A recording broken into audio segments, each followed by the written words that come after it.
RD medical science channel पर आप सभी का स्वागत है। तो डियर फ्रेंड्स, हमारा जो टॉपिक है वो है केमिकल एग्जामिनेशन ऑफ यूरिन। और इस पार्ट के अंदर हम डिस्कस करेंगे प्रोटीन के मेथड्स के नेम और प्रोटीन कैसे करते हैं और प्रोटीन यूरिन में आखिर क्यों आता है। तो उन सभी के बारे में आज मैं आपको बताऊंगा। और एक लास्ट वीडियो में मैंने क्वेश्चन भी किया था उसका भी आंसर आज इस वीडियो के अंदर मैं दूंगा आप सभी को। तो दोस्तों, आप सभी से रिक्वेस्ट है कि वीडियो को पूरा देखिएगा, पूरा समझने की कोशिश कीजिएगा अच्छे से। काफ़ी अच्छी वीडियो है, हर किसी को डेली, मतलब अगर आप पैथोलॉजी में किसी हॉस्पिटल में काम करते हैं तो यहाँ पे वहाँ पे यूज होता है इस टेस्ट का। प्रोटीन के कौन से मेथड्स होते हैं और वो कैसे किए जाते हैं और किन कंडीशन में प्रोटीन आता है यूरिन के अंदर। तो उन सभी के बारे में बताऊंगा। पूरी वीडियो को पूरा देखिएगा और वीडियो अच्छी लगे तो लाइक कीजिएगा, अपने फ्रेंड्स में, अपने ग्रुप में, सर्कल में वीडियो को अधिक से अधिक शेयर कीजिएगा। दोस्तों, अगर आप हमारे यूट्यूब चैनल पर फर्स्ट टाइम आए हैं तो चैनल को सब्सक्राइब कर लीजिएगा और वीडियो को कंप्लीट देखने के बाद उसको लाइक ज़रूर कीजिएगा। दोस्तों, बेल आइकन जरूर प्रेस कीजिएगा ताकि जितने भी हमारी नई वीडियो अपलोड होती है चैनल पर उन सभी नोटिफिकेशन आपको मिल सके गाइस। तो चलिए दोस्तों, स्टार्ट करते हैं वीडियो को। प्रोटीन यूरिया, ये हमारा केमिकल पार्ट है। इसके अंदर प्रोटीन यूरिया है। जब यूरिन के अंदर प्रोटीन आने लगता है उस कंडीशन को प्रोटीन यूरिया कहा जाता है। The protein urea indicate the passing of protein in the urine. जब यूरिन के अंदर प्रोटीन और एल्ब्यूमिन आने लगता है उस कंडीशन को प्रोटीन यूरिया कहते हैं। इट मे और may not be indications of disease. यह कभी डिजीज़ को दर्शाता है और बिना डिजीज़ के भी प्रोटीन यूरिन में आ जाता है। There are 3 main types of protein urea. 3 type का मेन सोर्स होते हैं प्रोटीन इसका यूरिन में आने के। नंबर 1 है एक्सीडेंटल, यानी कोई घटना होती तब, यानी कि it may be due to contamination of urine with blood, pus, vaginal discharge, seminal fluid derived from abnormal और disease conditions of genital tract और ब्लैडर। यानी किसी भी तरह का कंटामिनेशन हो जाता है यूरिन का, ब्लड से, पस से, वेजाइनल डिस्चार्ज होने लगता है या सेमिनल फ्लूइड्स आने लगता है यूरिन के अंदर। कोई भी एबनॉर्मल डिजीज कंडीशन हो जाती है, जेनिटल ट्रैक्ट या यूटे इन्फेक्शन हो जाता है या ब्लैडर के अंदर कोई इन्फेक्शन होता है, उस कंडीशन के अंदर भी यूरिन के अंदर प्रोटीन आने लगता है। Protein is also present in the urine after prostate massage. Prostate massage, अगर किसी पेशेंट को प्रोस्टेट की प्रॉब्लम होती है या उसे कोई प्रोस्टेट थेरेपी चलती है उस कंडीशंस में भी कभी प्रोटीन यूरिन के अंदर आने लगता है। नंबर 2 है physiological albuminuria. This type of albuminuria may be seen after excessive exercise specially in those not well trained. यानी कि इस टाइप का जो एल्ब्यूमिन का भी यूरिन आता है फिजियोलॉजिकली कंडीशंस बोला जाता है। इन सभी कंडीशंस को फिजियोलॉजिकल कंडीशन कहते हैं। एक फिजियोलॉजिकल कंडीशन होती है, पैथोलॉजिकल कंडीशन होती है। पैथोलॉजिकल कंडीशंस वो होती है जब किसी बीमारी की वजह से आपका कोई यूरिन के अंदर प्रोटीन आता है। बट फिजियोलॉजिकल कंडीशन क्या आता है, बीमारी की वजह से नहीं आता, किसी दूसरे कारण की वजह से आ रहा है और जब वो कारण ठीक हो जाता है तब उस कंडीशन को वो आना बंद हो जाता है। तो this type of albuminuria may be seen after excessive exercise specially in those not well trained. अगर आप कोई जिम करते हैं या कोई आप किसी तरह की कोई एक्सरसाइज कर लेते हैं, ज़्यादा एक्सरसाइज कर लेते हैं बिना किसी ट्रेंड टेक्नीशियन या बिना किसी वेल ट्रेंड को ट्रेनर होता है उसके बिना आप कोई एक्सरसाइज ज़्यादा एक्सरसाइज कर लेते हैं उस कंडीशंस में कई बार एल्ब्यूमिन आने लगता है यूरिन के अंदर। आफ्टर प्रोलॉन्ग्ड कोल्ड बाथ, या आप कभी कैसे ऐसे मौसम चेंज की, जैसे आप गर्म जगह से ठंडी जगह पर चले जाते हैं कई बार, या वहाँ पे कभी कोई कंटिन्यू किसी ठंडे पानी को नहाने में यूज़ कर रहे हैं काफ़ी लंबे टाइम तक, तो उस कंडीशन में कई बार बॉडी हमारी इस चीज़ को टॉलरेट नहीं कर पाती है और उस कंडीशन में जो किडनी होती है वो एल्ब्यूमिन सिक्रेट करने लग जाती हैं। After excessive injection of protein, जैसे कोई ज़्यादा प्रोटीन आप डाइट में ले लेते हैं, कई बार जो जिम करते हैं वो उस टाइम पे ज़्यादा प्रोटीन डाइट में लेने लग जाते हैं और उसकी वजह से कई बार हमारा प्रोटीन जो होता है बॉडी से वो यूरिन के थ्रू निकलने लग जाता है। Later stage of pregnancy, later stage pregnancy में ये होता है कि कई बार जैसे कोई प्रेगनेंसी को ज़्यादा टाइम हो जाता है लेट स्टेज की जो प्रेगनेंसी हो जाती है उस कंडीशन में कई बार एल्ब्यूमिन आने लगता है, या प्रेगनेंसी कंडीशंस में कई बार आने लगता है। इट में also be found in the urine infants, जो छोटे बच्चे होते हैं उनके यूरिन में कभी प्रोटीन आने लग जाता है, क्योंकि छोटे बच्चे पानी ज़्यादा नहीं पी पाते हैं और उस वजह से भी कई बार प्रोटीन यूरिन के अंदर आने लगता है। नंबर 3 है renal albumin urea. This type of protein albumin classes from the blood into the urine through the wall of kidney tubules और ग्लोमेरुलाई। इस टाइप का जो रीनल एल्ब्यूमिन होता है, ये रीनल का मतलब होता है किडनी, इस टाइप का जो होता है वो आपकी किडनी के अंदर कोई प्रॉब्लम होने लगती है, उसकी वजह से ये ब्लड के थ्रू होता हुआ जो किडनी के ट्यूबुल्स होते हैं उनके द्वारा ग्लोमेरुलाई के थ्रू हमारे यूरिन के अंदर आता है। It is found in the nephritis and nephrosis. Nephritis and nephrosis ये किडनी की डिजीज़ होती हैं, दोनों अलग अलग चीज़ें होती हैं, तो वो उस कंडीशंस के अंदर भी एल्ब्यूमिन आता है। Inflammatory and degenerative disease of kidney, kidney की कोई डिजेनरेटिव डिजीज होती है ये, या कोई इन्फ्लामेशन हो जाता है किसी तरह का, उस कंडीशंस के अंदर एल्ब्यूमिन आने लगता है।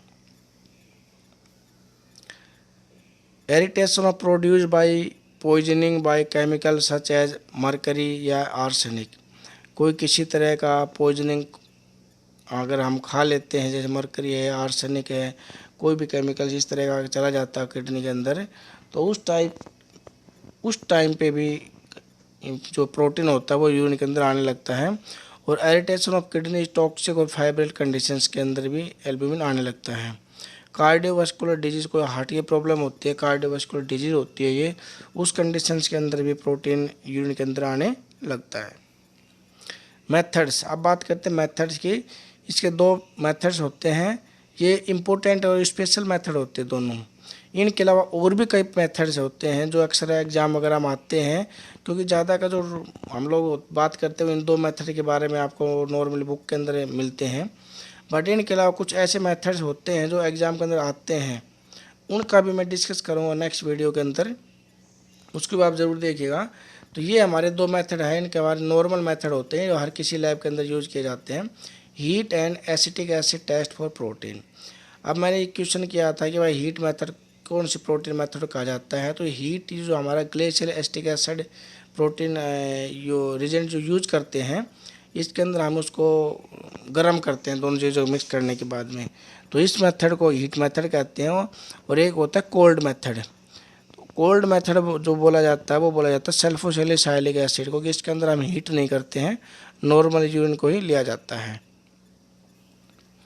तो इसके लिए हमें रिक्वायरमेंट क्या क्या होती है, सेंट्रीफ्यूज चाहिए होता है, ग्लेशियल एसिटिक एसिड चाहिए होता है, सल्फोसैलिसाइलिक टेस्ट चाहिएगा, ग्लास टेस्ट ट्यूब चाहिएंगे, टेस्ट ट्यूब होल्डर होता है, स्प्लिट लैंप्स होते हैं, टिश्यू पेपर्स, ये सब चीज़ें होती हैं इसके लिए।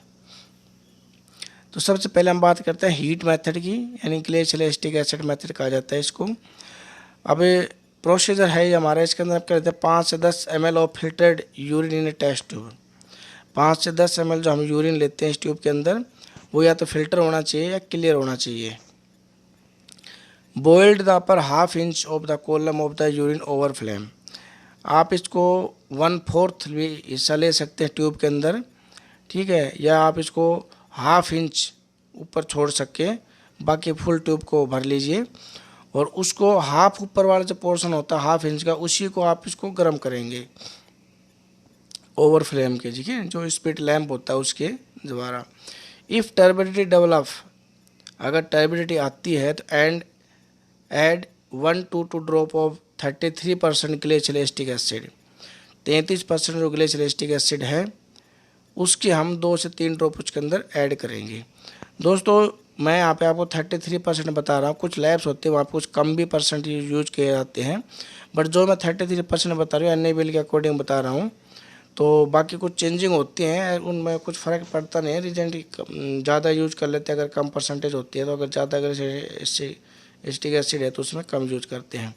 तो मैं जो आपको बता रहा हूँ ये भी ऑथेंटिक है, ऐसा नहीं है। तो इसमें हम टर्बिडिटी के टाइम पे 1 से 2 ड्रॉप उसके अंदर रिजेंट के डालते हैं। If turbidity is due to phosphate precipitate, अगर आपके यूरिन के अंदर टर्बिडिटी फॉस्फेट की वजह से है, एल्कलाइन फॉस्फेटेज की वजह से टर्बिडिटी आ रही है आपके यूरिन में, तो वो जैसे आप रीजन डालोगे तो वो क्लियर हो जाएगी। तो इसका मतलब ये अगर वो क्लियर हो गई तो वो एल्कलाइन फॉस्फेटेज की वजह से थी। बट अगर वो क्लियर नहीं होती है तो रीबोल्ड द यूरिन, अगर यूरिन का आप दोबारा से बोल करेंगे वहीं पे, इफ़ प्रिसिपिटेट परसिस्ट, अगर प्रिसिपिटेट वहीं पे रहता है, दोबारा बन जाता है, तो प्रोटीन इज प्रेजेंट, तो उस यूरिन के अंदर प्रोटीन होता है। और उसकी रिपोर्टिंग हम अलग अलग मतलब कैटेगरी वाइज करते हैं। लेकिन यहाँ पे एक इम्पोर्टेंट बात यह है, फॉल्स नेगेटिव रिजल्ट में B obtain if the reaction of urine is alkaline, अगर आपका यूरिन एल्कलाइन है उस टाइम पे फॉल्स नेगेटिव रिजल्ट आ सकता है, क्योंकि इस मेथड के लिए हमारा जो यूरिन है वो स्लाइटली एसिडिक होना चाहिए। If it has a low specific gravity, अगर यूरिन की स्पेसिफिक ग्रेविटी लो होती है उस कंडीशंस में ये कई बार फॉल्स नेगेटिव रिजल्ट आ जाते हैं। ये हमारा हीट मेथड होता है दोस्तों। इसके अंदर जो मैंने दिखा रखा आपको, यूरिन लेते हैं हम और इस तरह से ट्यूब को थोड़ा सा तिरछा करके, ट्यूब का जो मुंह होता है वो अपनी तरफ कभी भी नहीं करना, वो अपोजिट साइड रखना आपको, और उसको 1/2 इंच से ऊपर होता है एरिया, उसको गर्म करना है और ट्यूब को थोड़ा थोड़ा हिलाते रहना है। अब बात करते हैं रिजल्ट की। इसकी रिजल्ट कैसे करते हैं। नेगेटिव के अंदर कोई किसी तरह की आपको टर्बिडिटी या कोई क्लाउडनेस कुछ भी नज़र नहीं आएगा, क्लियर होगा एकदम। ट्रेस, अगर आपके प्रोटीन ट्रेस है तो उसके अंदर क्या होगा, स्लाइटली विजिबल क्लाउडीनेस, उसके अंदर हल्का सा क्लाउडीनेस हल्का सा आपको दिखाई देगा।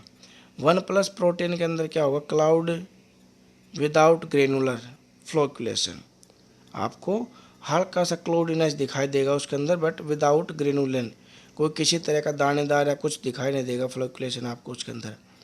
2+ के अंदर हैवी एंड ग्रेनुलर क्लाउड, उसके अंदर आपको ग्रेनुल्स दिखाई देंगे, दानेदार दिखाई देंगे, हल्के हल्के ग्रेनुल्स मीन्स होता है दानेदार, किसी तरह के दाने से दिखाई देना, तो वो आपको दिखाई देंगे। इसके अंदर हैवी ग्रेनुल्स दिखाई देंगे विदाउट फ्लोकुलेशन, बट उसके अंदर किसी तरह का फ्लोकुलेशन नहीं बनेगा, यानी कि प्रिसिपिटेशन नहीं बनता है हल्के सा, जैसे कि फ्लोकुलेशन के अंदर क्या हो ज़्यादा क्लम्प सा बनने लग जाता है उसके अंदर, वो नहीं बनेगा, सिर्फ आपको हल्का ग्रेनुल्स दिखाई देंगे।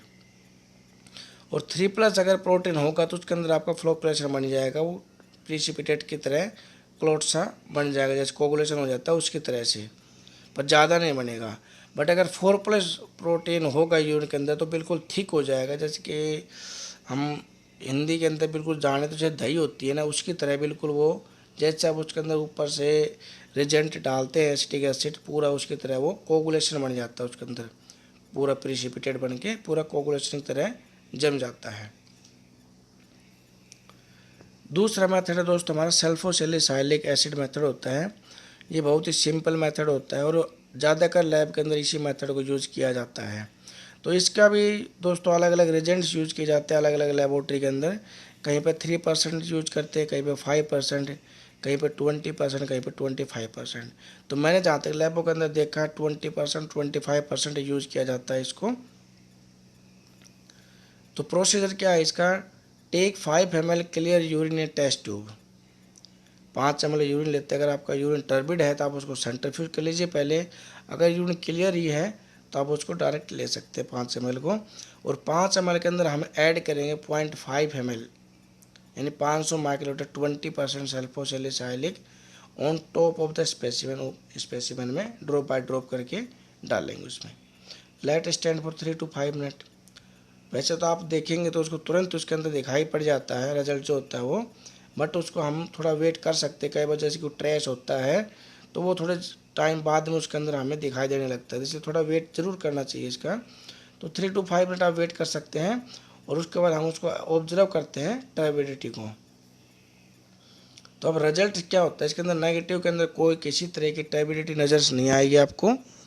और 1+ अगर उसके अंदर होगा प्रोटीन तो turbidity but no discrete granulation, उसके अंदर कोई किसी तरह का ग्रेनुलेशंस नहीं दिखाई देंगे, यानी कि जो प्रोटीन होता है उसके दानेदार जो दिखाई देने लगते हैं यूरिन के अंदर वो आपको बिल्कुल भी दिखाई नहीं देंगे।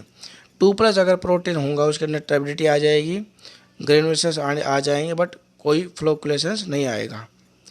3+ अगर प्रोटीन होगा तो उसके अंदर टर्बिडिटी आ जाती है, ग्रेनुलेशंस आने लगते हैं और फ्लोकुलेशंस भी आ जाता है उसके अंदर।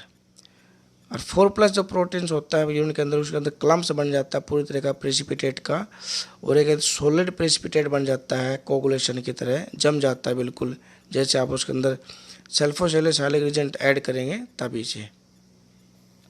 तो ये इमेज है, देखो दोस्तों, नेगेटिव के अंदर बिल्कुल क्लियर होता है आपका यूरिन, और जो ट्रेस है उसके अंदर हल्का हल्का बिल्कुल दानेदार सा दिखा है, दाने दाने से ये आपके ये बन जाते हैं। 1+ के अंदर उससे थोड़े से ज़्यादा हैं। 2+ में बिल्कुल सफ़ेद सा दिखाई दे रहा है, ये फ्लोकुलेशन बना हुआ है इसके अंदर, हल्का हल्का ग्रेनुल्स बने हुए हैं। और 3+ है। और 4+ के अंदर बिल्कुल टर्बिड हो जाता है। अगर आपको इसे कुछ टाइम के लिए रख दोगे ना तो पूरा नीचे जम जाता है ये थक्का। तो दोस्तों ये थी आज की हमारी वीडियो, और नेक्स्ट वीडियो में आपको मैं प्रोटीन के और 2 मेथड बताऊंगा जो अक्सर गवर्नमेंट एग्जाम में पूछे जाते हैं और बहुत ही इंपॉर्टेंट टेस्ट होते हैं वो भी। तो वीडियो को पूरा देखिएगा दोस्तों, वीडियो को लाइक कीजिए, वीडियो को देखते शेयर कीजिएगा अपने फ्रेंड्स में। आपका कोई कमेंट है, आपका कोई क्वेश्चन है तो आप मेरे को कमेंट कीजिएगा, उसका मैं जवाब, हर वीडियो का हर कमेंट का जवाब मैं देता हूँ आपको, वो भी जल्दी देता हूँ। तो दोस्तों थैंक यू।